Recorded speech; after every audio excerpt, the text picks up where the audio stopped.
Devant le maire et son adjointe, 80 pierres tombales. Il faut bien s'assurer que les inscriptions soient effacées, puisque c'est une condition Et dans quel, importante. Condition sine qua non de la vente, l'effacement du nom ou l'enlèvement de tout signe nominatif. Pour le reste, tombe intégrale ou partielle, les prix s'échelonnent de 5 à 50 euros. On a décidé d'abord de leur attribuer un certain prix, un certain montant.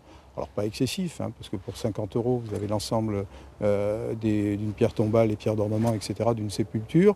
Et donc l'idée, ça a été plutôt de pouvoir leur donner une deuxième utilisation dans l'approche la plus respectueuse possible. Et là, en l'espèce, la première famille qui a acquis des pierres tombales, c'était pour les mettre dans le cimetière. Vendre ces pierres plutôt que de les broyer. L'opération arrive après une procédure de plusieurs années pour récupérer ces concessions abandonnées. Des familles sans descendance, pour certaines, expatriées aux États-Unis à la fin du 19e siècle. Il y avait quand même des tombes qui devenaient dangereuses, donc il fallait absolument revoir cela.